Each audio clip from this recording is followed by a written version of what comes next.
जालन्यात डेंग्यू सदृश तापाने एकाचा मृत्यू. जिल्ह्यात डेंग्यूचे 29 रुग्ण आढळले. जिल्हा हिवताप अधिकारी डॉक्टर राऊत यांची माहिती. जालन्यात डेंग्यू सदृश तापाने एकाचा मृत्यू झाल्याची घटना घडली आहे. शहरातील भीमनगर येथील एका व्यक्तीवर काही दिवसांपासून खाजगी रुग्णालयात उपचार सुरू होते. त्याचा डेंग्यूचा अहवाल पॉझिटिव्ह आला होता. त्यामध्ये त्याचा मृत्यू झाल्याची माहिती जिल्हा हिवताप अधिकाऱ्यांनी दिली आहे. सध्या जिल्ह्यात 29 रुग्ण डेंग्यूचे आढळले असून त्यांच्यावर उपचार करून त्यांना रुग्णालयातून डिस्चार्ज देण्यात आले असल्याची माहिती दिली आहे. मात्र सध्या पावसाळ्याचे दिवस असून घरात साचलेले पाणी वेळोवेळी बदलत जाण्याचे आवाहनही आरोग्य विभागाने दिले आहे.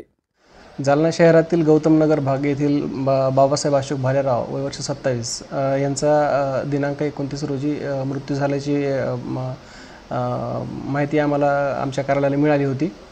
सदरील व्यक्ती हे खाजगी रुग्णालय या ठिकाणी ते इलाजास्तव ॲडमिट होते. त्या ठिकाणी त्यांचा मृत्यू झालेला आहे आणि सदरील खाजगी दवाखान्याने त्यांना डेंग्यू पॉझिटिव्ह दाखवलेला आहे. परंतु त्यांचे रक्त नमुने घेऊन आपण हे तपासणीसाठी शासकीय वैद्यकीय महाविद्यालय संभाजीनगर या ठिकाणी पाठवलेले आहेत. जोपर्यंत तो अहवाल येत नाही तोपर्यंत आमच्या कार्यालयामार्फत आम्ही त्याला डेंग्यू आहे असं सध्या तरी म्हणण्यासारखी परिस्थिती नाही. अहवाल आल्यानंतर आम्ही तसं कळवूयात. डेंग्यूचे आपल्या जिल्ह्यामध्ये किती पेशंट आहेत?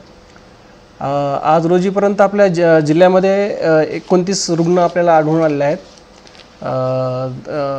पण सर्व रुग्ण हे आज रोजीपर्यंत बरे होऊन घरी गेलेले आहेत. सध्या ॲक्टिव्ह पेशंट कोणी नाही सध्याला. नागरिकांना काय आवाहन करणार? नागरिकांना आता सध्या पावसाळ्याचं वातावरण असल्यामुळं पाणीसाठ्याचं प्रमाण वाढलेलं आहे. त्यामुळं मच्छरांचं प्रमाण, डासाळ्यांचं प्रमाण वाढलेलं आहे. तर सर्वांनी आपल्या भागामध्ये पाण्याचं योग्यतेचं नियोजन करावं. सांडपाण्याचं नियोजन करणं आवश्यक आहे.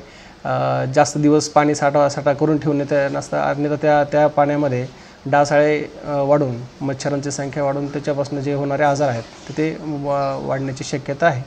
आणि कुठलाही ताप वगैरे आला तर त्यांनी नजीकच्या दवाखान्यामध्ये दाखवून त्याचा उपचार करून घ्यावा. अन्यथा उशीर जर झाला तर त्याची परिस्थिती गंभीर व्हायची शक्यता असते. काय नाव सर आपलं? मी डॉक्टर राऊत, जिल्हा हिवताप अधिकारी, जालना जिल्हा.